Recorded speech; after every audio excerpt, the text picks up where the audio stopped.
Thank you, everyone, for subscribing to Infinitely Productions. If you have not done so, please click the bell and subscribe, and we hope you enjoy our content. This is a special report from CBS News in Washington. The Congress and Cosa Nostra. The story of Joseph Valachi's testimony today before Senator McClellan's investigating subcommittee. To destroy the whole syndicate, the whole organization. That's right, yeah. Why do you feel like it should be destroyed? Well, through the years, first of all, I want revenge. Second of all, they've been very bad to the soldiers. And they've been thinking for themselves all through the years. Otherwise, and all put together. I could put together a number of, so many things that it all comes to all one to destroy them. There are just many reasons that add up to the fact Right. you don't think that such an organization should be permitted to operate, to That's exist. right. Is that correct? That's right. As the senator put it before, what did I get out of it? What'd you get at? Nothing but misery. As you all understand, once you're in, you can't get out. Good evening. This is Roger Mudd. The sworn testimony you just heard came from the lips of Joseph Valachi, lips that supposedly were sealed 33 years ago when he joined America's underworld crime syndicate, Cosa Nostra. But today, before a spellbound Senate hearing, televised nationally, the 60-year-old Valachi talked, and talked in such a way that this convicted dope peddler, burglar, and murderer seemed to draw the sympathy of the crowd and the McClellan committee. Valachi said today he was talking because he wanted revenge. But it is also possible he was talking for self-protection, because his syndicate boss, Vito Genovese, had ordered him killed as an informer. The two men shared a cell in the Atlanta penitentiary, and Genovese had heard from one of Valachi's co-defendants in a narcotics case that he had become an informer. One night last year, after the cell block lights had been turned off, Valachi said Genovese let him know it. He said, sometimes you buy a barrel of apples, and one of these apples is touched. Is touched. Touched. Touch means a little touch. Not all rotten, but a little touch. True. I see. He said, that apple has to be removed, or it'll touch the rest of the apples. What significance did that have to you? Just shaking my head and listening to him. I said, what significance did that have to you? I was just shaking my head and listening to him. You were shaking your head and listening. All right, go ahead. And, in fact, I was doing it now unconsciously. As I was telling you, I was shaking my head. I just caught myself. Yeah, all right, go ahead. That is what you were doing. So with that, he says, I think we go to sleep. He got up and he said, grabbed my hand and he gave me a kiss. Grabbed your hand and gave you a kiss. He gave me a kiss. Yeah? So I turned around and I gave him a kiss on the other side. Yeah? And, Is that some ritual that goes along in your organization? no, this is a suspicious kiss. This is a suspicious kiss. Very well. Very well, go ahead. So with that, I sleep on the left bottom bunk, and Ralph Wagon sleeps on the right bottom bunk. See, we have one bunk on top of the other, see. Ralph mumbled under his breath, the kiss of death. Ralph Wagner mumbled that. Yeah. I see. I ignored them. You ignored it. Go ahead. Naturally, I lay down and trying to figure out all night, And I even noticed he used to take peeps to see if I was asleep, because he was across me, see, Vito Genovese. Well, I must admit I was upset. Did you know what Genovese was talking about at that time when Not yet. You didn't yet know? No. But it had a meaning to you. Oh, yeah. As I said, You knew The what it meant, suspicious but kiss. you didn't know why he did it yet. Well, look, an outsider got wise, Senator. A what? An outsider, like Ralph. Yeah. He got wise. He was right. He even was wise. So what ain't I supposed to be smart? You know, Yeah. in other words... May I ask you, Senator Curtis here suggests, and I think as Yeah. well, did you at the time accept and regard that as a kiss of death? Yeah, but that's why I say I didn't answer Ralph. That's the reason why I said that. But I didn't think the kid would get it. You didn't think the kid would get it? Right. But the kid got it. Even. He got it. So Now, would it be... how can I miss when he got it? Yeah. All right, Right. I don't think you missed. But, yeah, just one other, and I'll give him that. One other. Now, you're kissing him in return. Is that a practice? It was to make him understand I was smart to him. You were what? Smart to him on that kiss. That's why I kissed him back. He was smart. He understood what he meant. You... That morning I come out, and actually I was really at a state I didn't know what to do. I walked up and Were down. you in a state of fear? Yeah. Afraid for your life? I walked up and down about once, twice. I made about... Go ahead. I made one lap of the distance of about 4 blocks. The yard is about, I say, 4 blocks long. Then I made another lap, and then I made another one, and then on my way back, I spot Joe Beck.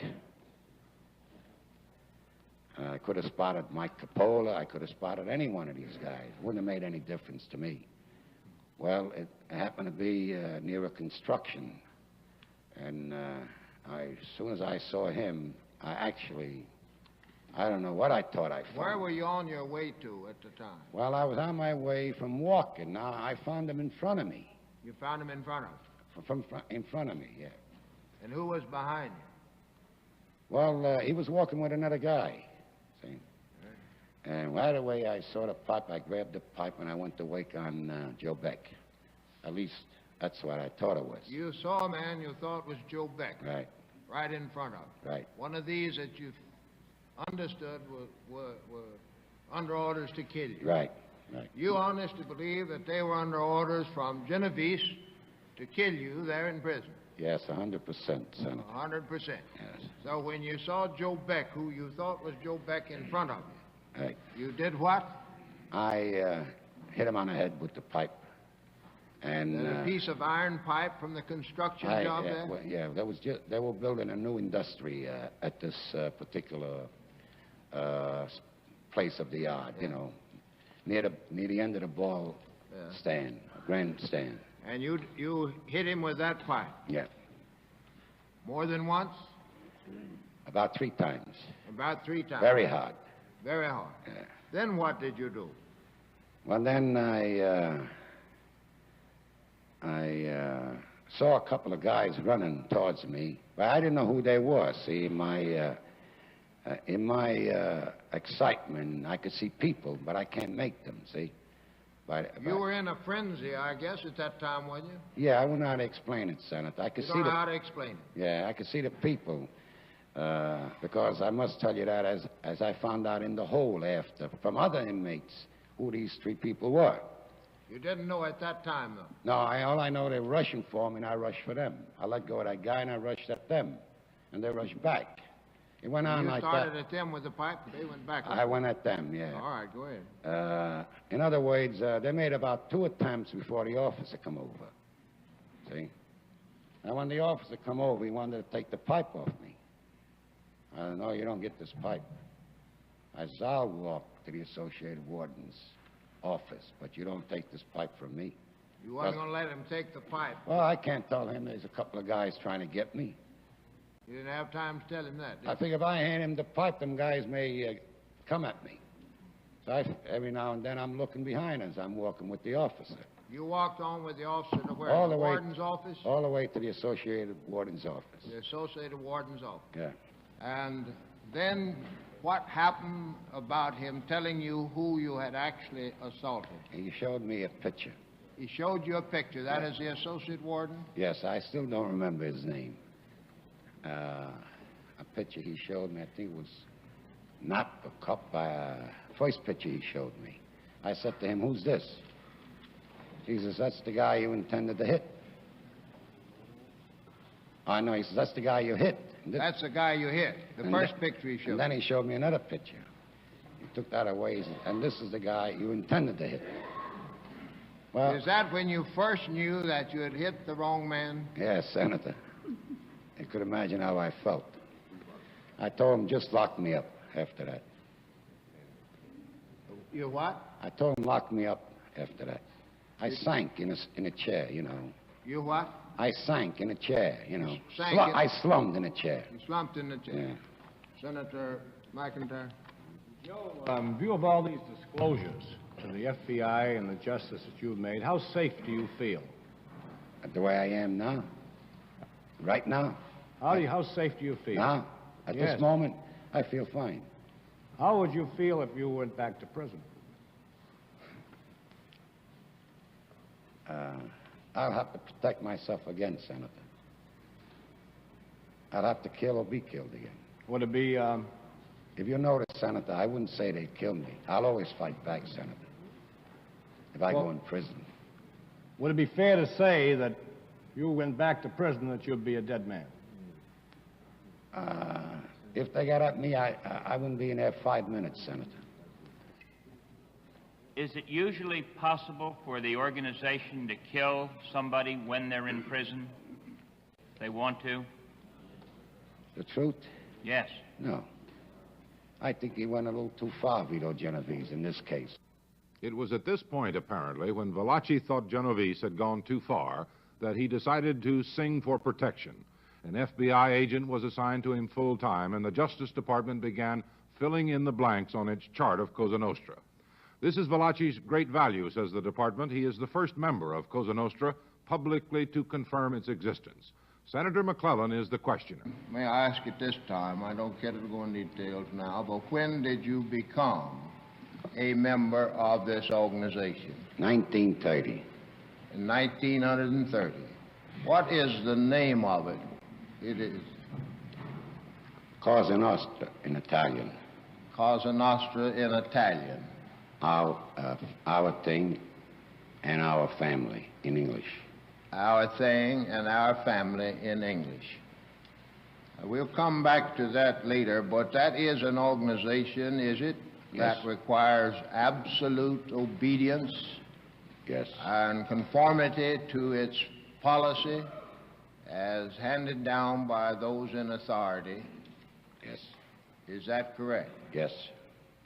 Well, we might ask you at this time, what are the different positions or ratings or rank in that organization?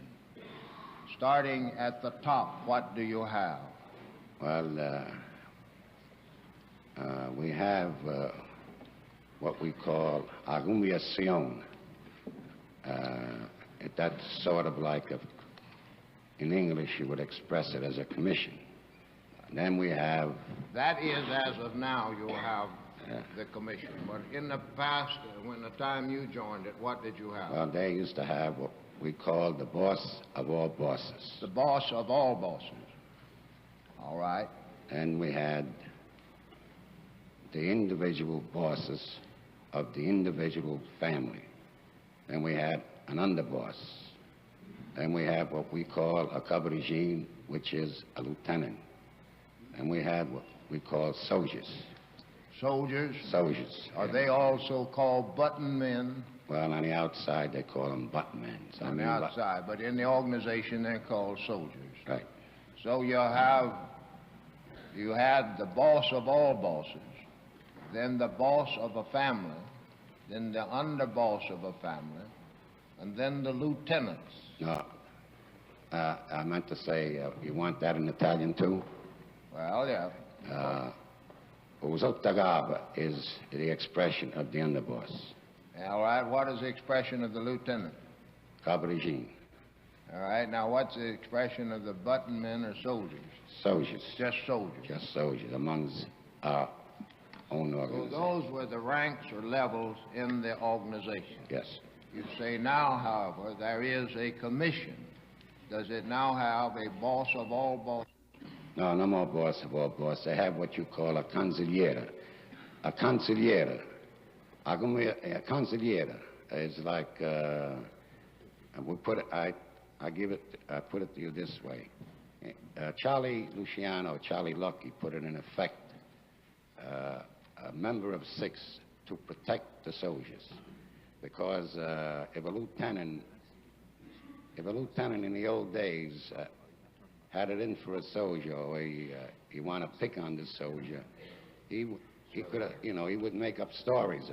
And to protect the soldier, they formed this, what we call consigliere. In case of soldiers accused about something, well, then the lieutenant or whoever it may be must bring up charges on him. In other words, that is something that's settled within each family. Right. May you... Be a sort of a kangaroo court? I mean, Well, you call it a kangaroo court. That's right. court that you set up Right. in your own outfit. Right. And about how many soldiers would usually be under a boss? Well, certain families have about, say, Vito Genovese has about 450. 450? In and around that. Yeah, 450? about 450. Could be even 500, but I'm giving it, His, I take it, was the largest of these families. well, I think between Vito's and Gambino's family, just about both large families. I'm talking about Gambino now. How many soldiers belonged to the little army that you were part of? Well, that I was with Vito Genovese. That's the family, see, or Aro Brigade in Italian. Now, within the ranks of this army of crime, these soldiers, were they all at the same level, or did you have sergeants and captains and some degree? We had, for instance, I'll estimate it, we say about 20 to 25 gabardines. And What are it's some, we call this a regina, like, I don't know how to call it in English. A regina, like, say, for instance, I'll talk about my regime. We had about 30 under one lieutenant, like. Like a regiment. Wait a Like minute, a now, regiment. let's get some order here, and one at a time, and if you'll address the Yeah, chair, no. the chair will recognize you. Now, there's other lieutenants may have 60. It varies. Some may have 40. Some may have less. It all varies, you know. In other words, within this little army, they're broken up in companies or Yeah, brigades or something, Right, yeah. and the whole army would be about 450, 500 under a boss. Yeah, I rate, say, Gambino's family and Vito Genovese just about almost the same, you know, in as far as how many soldiers are concerned. One other question on that point. Do all of the soldiers know each other? Did you know who the rest of the army was? Well, I wouldn't say all of the soldiers know each other. Most of you knew each other. If they meet, one introduces another as you go along in life. Any further questions? Any questions at this point by any of my colleagues? Any other member? Mr. Chairman, Senator Mudd. I think it ought to be clear that we're not speaking about family in the usual sense. This is not family in the sense of fathers and mothers, sons and daughters. No, we're not speaking about that. This is simply an organization of people who are not necessarily related to each other. Right. No. What you say, related? No, we're speaking about this Cosa Nostra. That's the expression they use, but not an immediate family. By no means. It don't mean mother or father or sister or brother or anything like that. Is that what you mean, Senator? Yes. Now, may I ask one more question? Do these families meet as such? Do these 450 members, for example, of one family ever meet Well, for the purpose of doing family business? Well, my family, I'm there 30 years. They never met, not as a whole. But we did have every Christmas a table, like a dinner. My regina would consist of the 30 I was telling you about. And the rest of of the families here and there. Some did and some didn't. But my family, the one I belonged to for 30 years, never met as a whole. So they didn't even know each other, really? Well, as I said, they would get to know each other as they went along and, meet. You meet quite a bit in life as you go, When you may be someplace and you know a member and he's with some member you don't know, he'll introduce him to you. Well, this is a secret organization. How do you get to know that somebody is a member of the same family? He'll introduce him to you, for instance, as a friend of ours.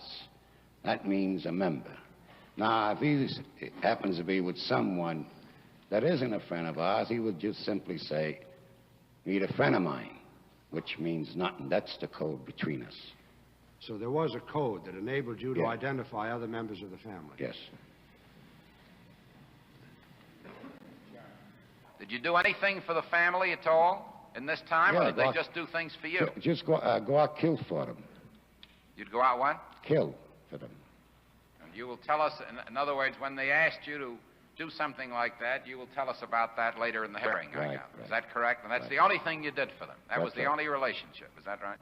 During the afternoon, Valachi told the committee of his progress from childhood to Cosa Nostra. Quit school at grade 7A, got his working papers at 15, lied about his age and worked honestly for 1 year as a river barge captain, and then in 1922 joined a burglary gang on 108th Street in Manhattan. His colleagues, Big Dick Amato, Giovanni Schicciolani, known as Al Brown, Joseph Gagliano, known as Pip the Blind, Charles Albero, known as Charlie Bullets, and Frank Calachi, known as Chick 99. Committee counsel Jerry Adlerman is the questioner. Now, what type of burglary did you engage in at that time? Could you describe what the Yes, we activity were crashing windows and jewelry windows or fur windows, taking expensive furs and suits, silk, in that line. Now, what area were you crashing? You mean what particular area? Any part of the city. Well, did you specialize in any areas like Madison Avenue or Lexington Avenue or Tremont Avenue or something? If you want to get, good coats, you had to go to Fifth Avenue or Sixth Avenue or Madison Avenue. I see. And what would be the nature of the operation? How would you engage in this operation? Well, we used to throw a milk can in the window. We started that way and grab the coats and run and get in the car and go. Did you use a car to do that? Yeah, we developed a name. The police called us Minutemen. Why? Why did they call you the Minutemen? Because we got away from the burglary either in a minute's time or less. Because these stores, most of them had what we call homes protection. And they take about 5 to 7 minutes. Did you ever time them to before you made a real attempt? How would you do that? Well, I threw a brick in a window on 25th Street once because the patrol office was at 125th Street West, and I had something in mind on 125th Street East. So I threw a brick in to see how long it'd take them to come. Did you time them? Yeah, about 5 minutes. And then you felt safe, and if you could do well, I know we can get away time. from there in less than a minute or a minute. How many of these type of robberies would you do in a week at that time? A couple a week. 2? 2, 3. Any more than 3? Well, according to how the weather was. And what was your function in the... I used to drive all the time. You had a reputation as a driver of the getaway car? Yes.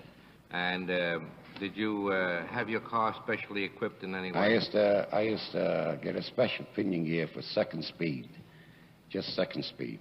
Just the second speed. Yeah. And you used to have a second gear specially installed? Yeah, well, at that time, the mechanic used to call it a special pinion gear, which instead of this big, would be this big. This would be geared up in second gear a little higher so you can get away faster. That will pick up faster. You could go about how fast in that? Well, at that time, 60 miles an hour in second was a lot of speed. That was a hot car. That was a lot of speed at that time. Well, at this time now, we're not crashing windows anymore. They are getting in through the front doors. They discovered, some kind of tools, and we're jimming what we use an expression, jimming the doors. And one of the tools broke, and they come over and asked me if we got time to go back to Harlem. I said, sure, get in the car. As we were riding, I only heard one shot, and I was shot in the head. You were shot in the back of the head? Back of the head, yeah. All right. Now, do you know what the gang did with you at that time? Yeah, well, naturally, I found out after. I was told that Charlie Bullets took the wheel. They put me in the back of the car, and Charlie Bullets took the wheel.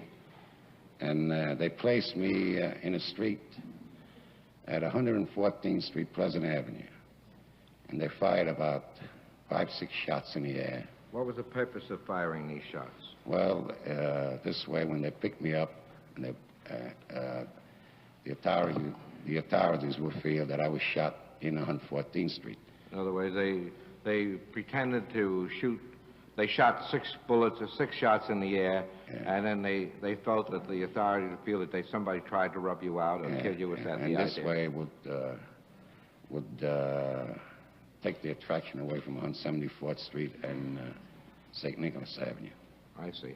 Well, what happened as a result of that? Well, they came back about an hour later. Naturally, they had to tell me all this when I got well. And I was still in the street. Nobody came. Nobody paid any attention to the shots. Is that right? Huh? Nobody paid any attention to the shots? Nobody. Nobody called the police or anything? No. I see. And what did they do with you then? Well, they told me they put me in a baby carriage in the hallway, and they went looking for a doctor. Finally, they brought me to a doctor, and they gave me a whole bottle of scotch for anesthetic, and they took the doctor. In other words, the bullet out. They used scotch as the anesthetic while they took out the bullet in the back of your head? Yeah. Huh? Yes. And was that done by a doctor? Yes. Do you know who the doctor was? I don't remember his name. You don't know. And what did they do with you after that? Well, then they smuggled me into a hospital, into a hospital on 86th Street. And while I was in the hospital, I was mumbling and giving different stories and calling their names. And once I would say I was shot while hunting, and another time I would say I was walking, all kinds of stories. So they realized they had to move me out of the hospital, and they brought me... Was that because they felt you were talking too much? Yeah, well, yeah. And they brought me to 100th Street, Manhattan Avenue, a hospital called the Community Hospital. And I stood there until I got released. I was there about 3 months, semi-conscious. Semi-conscious. And they treated you in this hospital. Yeah. Do you know whether that was ever reported to the police? No, that never was reported. And do you know how much they paid the doctor for this? Yeah, they told me they gave the doctor $2,500. Valachi resumes his public testimony Tuesday. After watching him for almost 4 hours today, it's easy to become sympathetic to him. His Damon Runyon aura, his fascinating glimpses into an unknown world, his defiance of a semi-military terrorist organization. But there is another side. As Committee Counsel Adlerman said today, there are so many murders we can't do them all. We have to be selective. This is Roger Mudd in Washington. Good night. The Congress and Cosa Nostra.